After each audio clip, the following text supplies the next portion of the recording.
മൈജി അടിച്ചു കയറിപ്പോ മെയ് 31 മുതൽ ശനി ഞായർ ദിവസങ്ങളിൽ വൈകുന്നേരം 6 മണിക്ക്.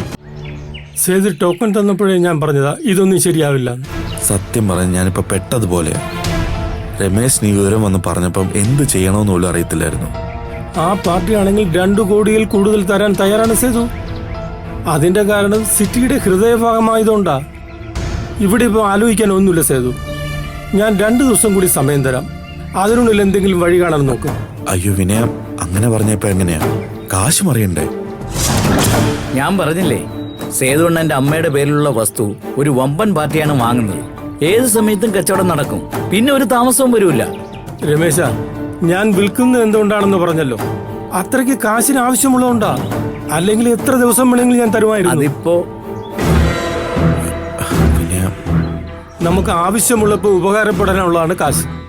ആ സമയം കഴിഞ്ഞിട്ടാണെങ്കിൽ അതുകൊണ്ട് ഒരു കാര്യമില്ല സേതു. അതുപോലൊരു ആവശ്യമാണ് എനിക്കിപ്പോ വന്നിരിക്കുന്നത്. അല്ല, ഈ പറയുന്നതൊക്കെ എനിക്ക് മനസ്സിലാവും. ഇത് 1-2 രൂപയല്ലല്ലോ, 50 ലക്ഷം രൂപ വേണ്ടേ? സേതു, മൊത്തം കാശുമായിട്ടാ വന്ന പാർട്ടി നിൽക്കുന്നത്. അതുകൊണ്ടാണ് ഞാൻ ഇങ്ങനെ പറയുന്നത്. ഞങ്ങൾ എന്തായാലും ഒന്നുകൂടി ആലോചിക്കട്ടെ. ആലോചിച്ചാൽ മാത്രം പോരാ, എത്രയും വേഗം മറുപടി പറയണം. പറയാം. ഈ 2 എന്നുള്ളത് ഒരു 3 ദിവസമാക്കി തരണം, ഒരു സമാധാനത്തിന്. ഓക്കെ, നിങ്ങളും ആഗ്രഹിച്ച ടോക്കൺ തന്നെയല്ലേ? 3 ദിവസം കൂടി ഞാൻ തരാം. അതിനുള്ളിൽ അഡ്വാൻസ് തന്നില്ലെങ്കിൽ ടോക്കൺ തന്ന ക്യാഷ് ഞാൻ തിരിച്ചു തരും. ശരി.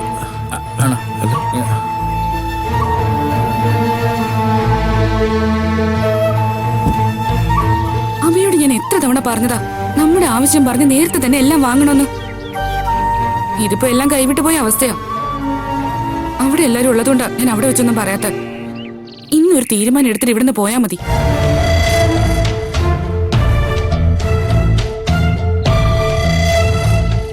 ഭാമേ, ഞാൻ വിളിക്കാം. ഭാമേ, ഭാമ എവിടെ നിന്നെ? നീ എന്താ എന്നെ കണ്ടിട്ട് മൈൻഡ് ചെയ്താ പോകുന്നെ? ഏയ് ഭാമേ, ഭാമി നിക്ക്. ഇങ്ങോട്ട് വന്നേ. എന്താ? എന്തു പറ്റി?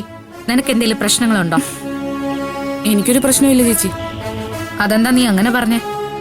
അതിനർത്ഥം മറ്റാർക്കും എന്തോ പ്രശ്നം ഉണ്ടെന്നല്ലേ? അല്ല ചേച്ചി, ഞാനൊരു കാര്യം ചോദിച്ചാ ചേച്ചി വ്യക്തമായിട്ടുള്ള മറുപടി തരുമോ? ആദ്യം നീ ചോദിക്കേ. മറുപടി തരേണ്ടതാണെങ്കിൽ ഞാൻ പറയാം. നമ്മുടെ അമ്മയ്ക്ക് 5 മക്കളല്ലേ ഉള്ളത്.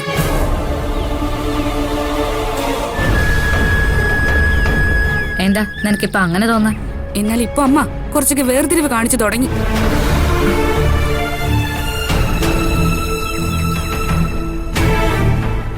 ഭാമേ, നിനക്ക് എന്താ പറ്റിയേ? അമ്മ ഇവിടെ ആരെയാ വേർതിരിച്ച് കണ്ടത്? ചേച്ചി ഒഴികെ മറ്റു 4 മക്കളെയും അമ്മ വേർതിരിച്ച് തന്നെയാ കാണുന്നത്. അതോ ഇനി ചേച്ചിയും കൂടെ അറിഞ്ഞിട്ടാണോ അമ്മ ഇങ്ങനൊരു തീരുമാനം എടുത്തത്? ഭാമേ, നീ ഏത് തീരുമാനത്തിന്റെ കാര്യം പറയുന്നേ?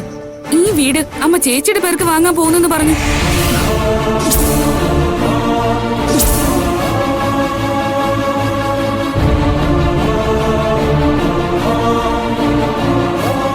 ചേച്ചി, ഞാനൊരു പ്രശ്നം ഉണ്ടാക്കാൻ വേണ്ടി പറയുന്നതല്ല.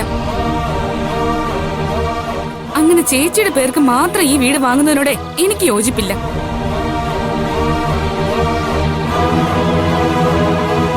അമ്മ പറയല്ലേ, ചേച്ചിയുടെ പേരിൽ ഈ വീട് വാങ്ങിയ കുടുംബ വീടായി നിലനിൽക്കുമെന്ന്. അതെങ്ങനെയാ ശരിയാവുക?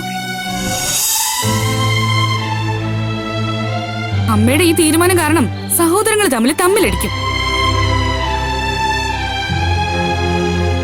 എന്താ, ഞാൻ ഈ പറഞ്ഞതിൽ എന്തെങ്കിലും തെറ്റുണ്ടോ? ആ, എനിക്കറിയാം ചേച്ചി ഒരിക്കലും പ്രതീക്ഷിക്കാത്ത കാര്യങ്ങളാ ഞാൻ ഈ സംസാരിക്കുന്നതെന്ന്. ഭാമേ, നിനക്ക് പറയാനുള്ളതൊക്കെ നീ പറഞ്ഞു കഴിഞ്ഞോ? അതെന്താ ചേച്ചി, ഞാൻ ഈ പറഞ്ഞതൊന്നും ചേച്ചിക്ക് ഇഷ്ടപ്പെട്ടില്ലേ? എന്റെ ഇഷ്ടവും അനിഷ്ടമൊന്നും അല്ലല്ലോ ഇപ്പൊ ഇവിടെ പ്രധാനം. ഇപ്പൊ ഒരു കാര്യം എനിക്ക് മനസ്സിലായി. നീ ഇവിടെ എന്റെ വരവ് പ്രതീക്ഷ തന്നെയാ നിന്നിരുന്നെന്ന്.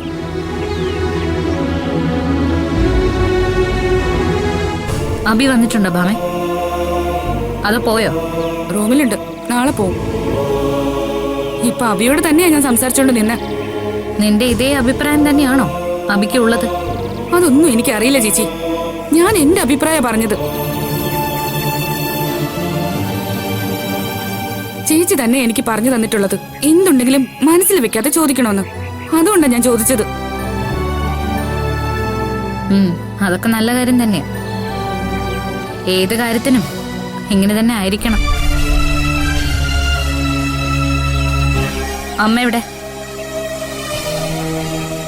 അമ്മ അകത്തുണ്ട്. ഞാൻ ചോദിച്ചതിന്റെ പരുവത്തില്ല. ഞാൻ ചോദിച്ചതിനുള്ള മറുപടി ചേച്ചി പറഞ്ഞില്ലല്ലോ. ഞാൻ വന്നതല്ലേ ഉള്ളൂ, പറയാം.